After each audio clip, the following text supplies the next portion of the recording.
Hello and a warm welcome to you. I'm Esther Gishuki and this is Agri News. Thank you so much for joining us. Let's take a look at today's stories.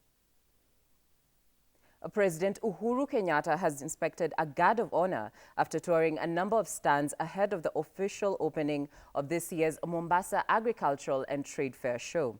Security has been beefed up in Mombasa for the week-long trade fair. The theme for this year's event is promoting innovation and technology in agriculture and trade. The Mombasa International Show has this year attracted over 180 key exhibitors in the agricultural and trade sectors. Mwenzetu akiwa mbele tumunge mkono tumrekebishe wakati amekosa, my friend. And where we go wrong we rectify. Tuliongea hapa juzi maneno ya kiuchumi and to diversify our economy. The president promised us and he has already told you leaders, tomorrow you'll meet him and explain your issues. That is now leadership, isn't it? So even the other agenda, even if it doesn't please you, my friend, find it in yourself to sacrifice on behalf of the other. Leo ni siku ya muhimu sana kwa sababu agenda ya ukulima ni iko mstari ya mbele kwenye agenda ya rais kwa ile Big Four. Kwa hivyo fursa yangu leo ni kumkaribisha mkulima namba 1, Mheshimiwa Uhuru Kenyatta. Tusimame tumkaribishe kwa shangwe na vigelegele. Nataka kuanza kwa kusema niko na furaha kuwa pamoja nanyi katika hii show yetu ya kilimo ya Mombasa. Na niseme that ever since the first ASK show was held in Nairobi in 1902, the program has survived the test of time as one of the most meaningful annual events for every Kenyan farmer and entrepreneur. The Agricultural Society of Kenya shows across the country provides unique opportunity for Kenyans from all walks of life to witness the potential we have in agriculture, share information and experiences on best practices, and learn about new innovations and technologies to improve agricultural productivity. Indeed, this year's Mombasa International Show has attracted 190 exhibitors from our own country, Kenya, from Tanzania, Uganda, China, Ukraine, and also from Zanzibar. And that the show includes a wide range of exhibitions, some of which we have had the opportunity to see in agriculture, manufacturing, tourism, fisheries, transport, as well as banking. Ladies and gentlemen, the theme of this year's show, promoting innovation and technology in agriculture and trade, is most appropriate and resonates well with our nation's aspiration to be an industrialized middle-income country by 2030. In our context, agriculture is key to our industrialization strategy, as most of our industries are agro-based. So I therefore continue to invite our young men and women not only to participate in the show and learn about the many opportunities for them, but also to use technology and participate fully in agriculture and agribusiness. Ladies and gentlemen, as you know, my administration has prioritized 4 areas that are key to the realization of a much better Kenya. And these include food and nutrition security, affordable housing, industrialization, as well as universal health care. Kenyan farmers hope to benefit from insured loans that will help them purchase farm inputs and seeds. Unlike other commercial bank loans, the credit system, which is a brainchild of Washington-based IFPRI, aims to caution farmers from the huge losses accrued from crop losses due to climate change. Sarah Kimani has more from Machakos. On a hot Thursday afternoon in Kenya's Machakos County, farmers go through an agronomy and finance literacy class. This is just before they receive loan vouchers from a local bank that they will use to buy seeds and other supplies. So for 1 acre, we process for them about 10,000 in terms of the loan, so that they're able to buy fertilizer, they're able to buy certified seeds, and they're also able to buy the necessary chemicals that they need for their crops to grow. It has not always been this way. Because small-scale agriculture is considered risky and unbankable, farmers are not able to easily get commercial loans. A new credit facility dubbed the Risk Contingent Credit Scheme seeks to help farmers by providing loans to cushion them from the impact of climate change. When the rain doesn't come, there's no harvest, the farmers don't need to pay back the loans, and the insurance will pay back. Of course, if everything goes well, you have a good harvest, you have to pay back the loans plus the insurance premium. Beatrice Ndavi is preparing to take a loan. She has seen firsthand the effects of global warming here on her farm. Every season, the harvests are reduced, and in some seasons, she has lost the entire crop.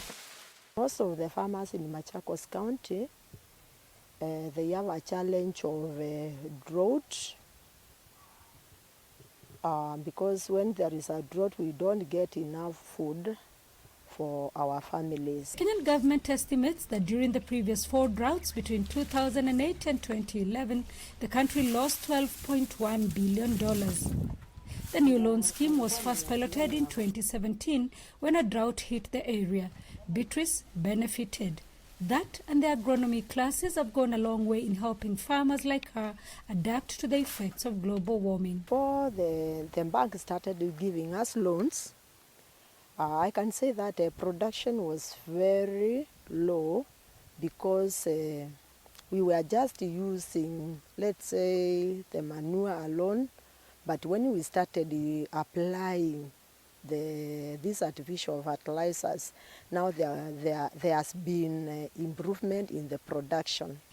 There are plans to replicate the scheme to other arid areas in African countries. Sarah Kemani for VOA News, Machakos. Although the global sisal industry is huge, Kenya hasn't maximized all the benefits from the crop, mainly because it exports more of its raw fiber than processed products. Promoting sisal farming and processing would increase output and jobs, diversify exports and increase export earnings, while promoting a sustainable environment. In Tharaka-Nithi County, our reporter Margaret Muirore visited a women's group which has revived sisal farming as an income generator, and she filed the following report. In Tharaka-Nithi County, we visit a self-help group that has revived sisal farming for income generation. Mary Gaki, the chairlead to Kithangani self-help group, is all praises for the crop that is hardly viewed as a source of livelihood in the Mount Kenya region. Hii kikundi yetu tulikuwa tu wanawake wachache 15. Tulianzia kupanda makonge, tuliletewa na Wareti chief, kwa maana huku kwetu wakati mwingine hata sasa mnaona hii maharagwe tumepanda na imekauka, na ukiangalia mkonge bado unaendelea. Sasa tukaamua kupanda makonge kama inazuia mchanga yetu isiende na mvua. Mahali ambapo hakuna mmea unaweza kuwa, mkonge bado inaendelea. Sasa tukaamua tupande makonge iwe kama itusaidie kutengeneza hiyo mchanga yetu, kwa maana sasa kama pale kuko na maharagwe na hapa chini mahali hakuna, ungepanda maharagwe. Ndio sasa tukaamua kupanda makonge, na iko na kazi mingi. Tunatoa nyuzi yake, tunapanda, tunatengeneza kamba, inaweza tengeneza mpaka chondo, na hiyo waste yake mahali natengenezewa kwa machine iko na waste material yake tunatumia kwa sofa set, mahali pengine tunazitumia mpaka unaona huu mti wa huu mkubwa hivi tunatengeneza kuweka zile areas zinawekwa kwa nyumba. Hii ndio tunatumianga. Sisal farming for smallholder farmers from Kithangani village, Mariani ward of Chuka, Igambangombe constituency in Tharaka-Nithi. The rains are unpredictable and the soils cannot support any cash crop for good income. By the year 2016, the farmers who had taken up the bold move to plant the sisal were becoming the laughing stock of the village. A good number of farmers contemplated uprooting the crop altogether. This group sells a seedling of sisal plant at 2 shillings each. Saa hii unajua ni wakati sasa tumeanza kufanya kazi, lakini huwa imeanza kutusaidia. Kwa maana wale kama huyu sasa, huyu ni member number 1. Tulimtengenezea yake, tukapeleka, pesa ikakuja. Ile pesa yake ilimsaidia kulipa karo ya shule, akanunua chakula na mambo mengine tu ya nyumba akafanya. Since February 2018, the group has sold 600 kilograms of yarn to Premier Cottage Factory in Juja at 80 shillings per kilo, fetching the group around 40,000 shillings. 250 kilograms have been sold to local women groups that weave baskets, mat and ropes for sisal fiber, and there is some 500 kilograms in the group store ready for sale. Tulikuwa tunaona ni kitu haina maana. Tulikuwa tunauliza sasa huyu alituletea nini na itusaidii. Sasa unajua wakati tulipata ile pesa ya patana, tukawa na machine, tukitoa hiyo nyuzi, tukitoa huo uzi, unatengeneza kamba. Hiyo kamba moja unauza 50 bob. Hiyo 50 unaona bado inakuletea pesa. Sasa tumeanza kuona ni kitu iko na maana na inaweza tupeleka mahali. Livestock farmers in Murang'a County, especially in dairy farming, have a reason to smile after the introduction of Brachiaria grass. The grass has numerous advantages compared to Napier grass, which many farmers have relied on for a long period of time. Brachiaria is a drought-resistant crop and increases milk yields by 30%. Ngugi Murage, a fodder farmer in Maragua Ngima ward, has introduced these wonder grass at his home area and says it can be fed to livestock as cut and carry, grazed, conserved as hay or silage for future feeding. Our reporter Paul Thiogo with more.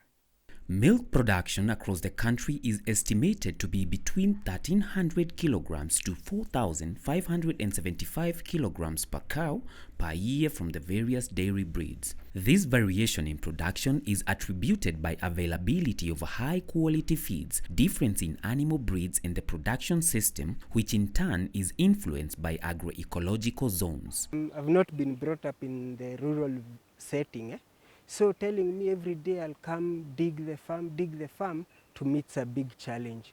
So I opted for fodder farming, where I'll just farm my farm and then I can be selling the fodder. And now because I had to do research on something which won't require a lot of my attention on the farm. So that's why I opted to do Brachiaria and like the rest of the other fodder crops. Yeah, so I opted for Brachiaria because it has at least more advantages on its part. Brachiaria grass is indigenous to Africa but has been growing wild until recently. It was taken to other parts of the world, including Australia and South America, where it was improved to get superior varieties, some of which are now being promoted in Kenya. Which is 6 months, I'll harvest Brachiaria twice. But Napier, once they harvest, they'll have to wait until when the next rain have started, that's when they can cut the regrowth again. Now this one grows faster. And when we say we cut after 3 months, it depends with your mode of planting it. If you'll plant it on manure, and a lot of water like irrigation, you cut it after every 2.5 months. The grass does well in areas with an annual rainfall of above 700 millimeters and mean temperatures not exceeding 19 degrees Celsius. It also requires well-drained and deep soils. Reporting for KTN Farmers TV, I'm Paul Thiongo. Up next is a roundup of agricultural stories that have been trending in other parts of the world. Drought brings clouds for Australia wheat, a silver lining for Black Sea supply traders, and industry officials in Australia say that this year will be the 3rd straight year of drought in Australia. This was a report forecast of below average rains during a crucial spring growing season, meaning that the country's wheat crop could shrink from 10% from the previous forecasts. The gloomy prospects for wheat output in Australia, once the world's leading supplier, offers a silver lining to revive Black Sea grain producers such as Russia and Ukraine seeking business in rapidly growing Asian markets. A joint report by United Nations Food and Agricultural Organization (FAO) and the World Food Programme say that Syria's wheat and barley crops this year improved, helped by a favorable rainfall and better overall security. But food security remains a challenge. The report stated that wheat production for the 2019 season was estimated at 2.2 million tons, up from the year low of 1.2 million tons produced last year. Abdesalem Oud Ahmed, FAO Assistant Director General and the regional representative for the Near East and North Africa, said it is an improvement, but a lot remains to be done. It is still 50% less than the pre-war figures. The figure is far below a pre-crisis average of 4.1 million tons a year, the Crop and Food Security Assessment Mission report, conducted jointly by FAO and WFP, found. Saliva from a tick's bite can transmit pathogens that can cause serious illness such as Lyme disease and significant agricultural losses. Current insecticides have drawbacks, so scientists have been seeking new ways to prevent these pesky arachnids from spreading pathogens. Now researchers report that compounds they previously identified can dry up tick saliva by upsetting a balance of ions in the salivary gland, reducing feeding and potentially limiting pathogen transmission.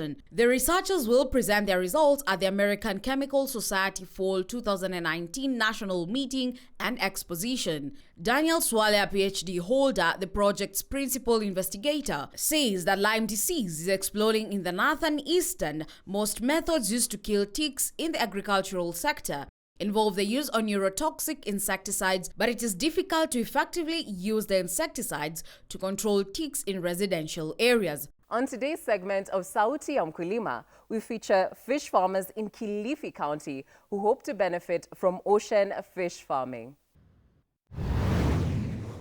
Hizi vitu tunazozifanya hizi vitu zinaenda kututoa katika hali jinsi tulivyo, ingawaje tumetoka tayari katika ile hali mbovu mpaka hali hii tuko nayo si nzuri vile, lakini hata hivyo tunaona tunaenda kutoka kabisa katika hali hii, kwa sababu tutakwenda tutabadilika kinyumbani na hata kijamii yote kwa jumla. Manake ni kwamba itazidi kuleta maendeleo mengine zaidi ya haya tuko nayo. Matumaini makubwa, manake vile ambavyo tumejaribu kuongea mpaka kulikuwa hakuna mambo na hatchery ya kamba, tumepata hivi. Ni kama kuna yule mwenzetu yuko na hatchery ambayo atatuletea karibuni fingerlings wa kamba au prawns, na upande wa isipokuwa sasa upande wa hii hawa milkfish, hiyo ndo hatuja kuwa na hiyo hatchery, kwa sababu hapa Kenya nafikiri hatchery ni zile za samaki bara, lakini hizi samaki za maji chumvi hatchery hakuna. Hivi ndo wanataka kujaribu kuona angalau kupatikane hatchery mojawapo ya hawa. Ndio sasa upande huo itakuwa pia matumaini makubwa ya kufuga kwa wingi hawa wanyama. Matumaini yetu ni kwamba katika siku za usoni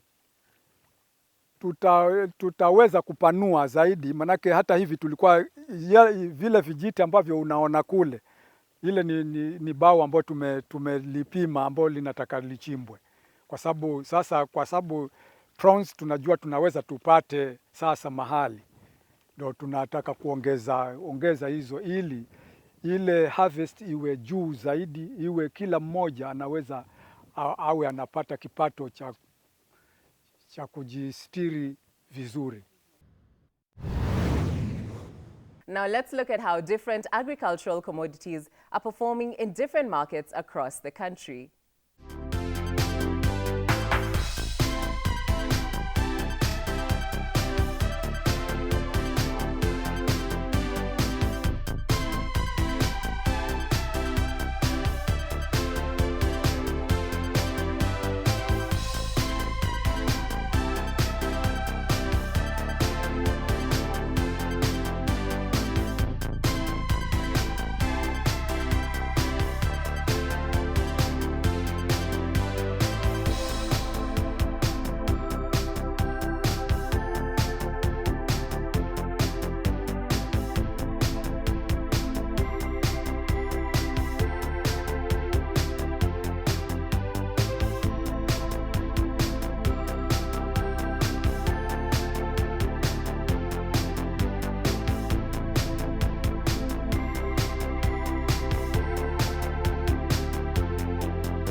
Mama boy, aki si biashara si rahisi. Wacha si tukae tu hapa na stress. Ati stress. Sijakwambia next week nafungua kiosk. Hey, Jumina, weka. Need to save? Weka na KCB M-Pesa. Save money easily on your phone at over 6% interest rate. Go to the M-Pesa menu, loans and savings, select KCB M-Pesa and start saving now. The more you save, the more you can borrow. KCB M-Pesa. Now, we've been getting quite a lot of feedback on our SMS line on your screen, as well as on our social media pages, that is at Farm Kenya. And we're going to take some time and sample just a few of that feedback, that is text messages. The first one is from Cosmas Kaemba from Bungoma. He says, I'm interested in cabbage farming. I have 3 acres farm to start with. Please kindly guide me. Thank you, Cosmos, for tuning into KTN Farmers TV. You can watch horticulture farming for more on cabbages and also other types of horticultural crops every Wednesday and Thursday at 9:30 p.m. We also have somebody else who says, your programs are very educative. Thank you so much. Thank you as well for tuning in and sending your feedback. We have somebody else who says, good job, KTN Farmers TV. I love Agri News. It's quite informative. I yearn for more, especially during daytime. Thank you as well. Keep the SMSs coming on our SMS line, and also make sure that you also engage with us on our social media platforms. That is at Farm Kenya. Make sure that when you're sending in your feedback, start with Agri News and then tell us your name and which county you're coming from. And we'll sample that feedback every single day here on Agri News. As we wind up, here is the weather report.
That's all we had for you today on Agri News. I'm Esther Gishuki, and until next time, goodbye.